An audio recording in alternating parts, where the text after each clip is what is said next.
Troopers, Max of Max's models here.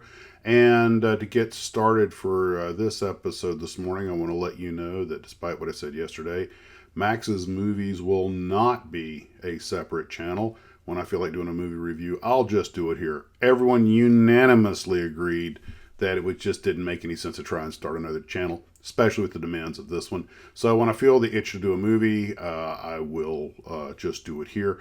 And I kind of reached that decision about 10 seconds after I posted the video. So not to worry, Max's Models is staying Max's Models, and that's going to be that. So I got to work on the Arizona and almost got it finished. There's still some stuff out there hardening and drawing the propellers and a few other things, but I got to do some touch up on it. But overall, it's coming together pretty well. Of course, as you would expect, it had its share of challenges. I made plenty of mistakes, some of which I caught kind of late. But overall, this kit, which I believe was originally the border kit, is not a lot of complaints and problems with the instruction sheet, but it's really starting to look nice. The glue trooper sent it to me, sent me the wooden decks and everything with it, which really make it pop. And we'll talk about it at the live stream in more detail. I did use as much of the photo etch as I could, particularly in areas where I figured it'd be noticed. There are some places I didn't get around to. The real trick on this, photo etch is always fun, but was the decaling. I used aluminum foil for the flags, which is an old trick that works really well. The real trick was detailing the airplanes. I only decided to put one airplane on the ship because I don't want the one on the turret. It kind of breaks up the lines. I want it to have that battleshipy look. So I'll have one airplane on it, and the catapult on the turret will not have an airplane. And I actually I used several techniques. One of them is I attached the flag to a line, which I later inserted into the model.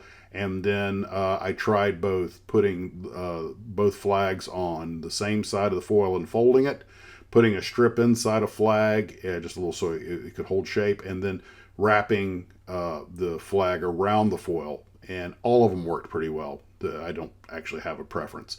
Using aluminum foil allows you, of course, to twist the flag and give it that flapping in the wind look that it'll hold. But the real trick, though, was putting the decals on the little airplane. Not only because of its tiny size, and on this fuselage you have two, which they're so tiny I couldn't even get a good photograph of, but one says Navy and the other is the insignia, and there's just barely enough room for them. I had to use a hypodermic needle to move them into position because that was the only thing that was small enough and sharp enough to do it. So once I got all that done, I had to let everything set, so I ran over and got a haircut. Here's my before and after. You only put so much lipstick on the pig. But then I hopped over to Hurricane Hobbies, where I made a total nuisance out of myself, but I did pick up some paint. And I realized that I needed brass for the propellers. Closest color I could find was copper, which looked really good. I've got the propellers painted, and they'll go on tomorrow. I'm giving it overnight to harden. My wife is going to do the Arizona nameplates to go on the stand. And while I was at Hurricane Hobbies, I couldn't resist sort of reorganizing the shelves a little bit. And I saw he has this 2-pack, their action pack, with the Batmobile, the old repop of the old Batmobile, and a repop of the old Bat plane. And kind of got to admit, I sort of thought about it, but then, too many irons in the fire. Sometimes just got to let it go. And but I understand they're actually really fun kits to build. So came home, started rigging the Arizona. You can see the flag waving there on the bow. And there are a few little things that aren't exactly right, but unless you're a battleship expert, it's not going to matter.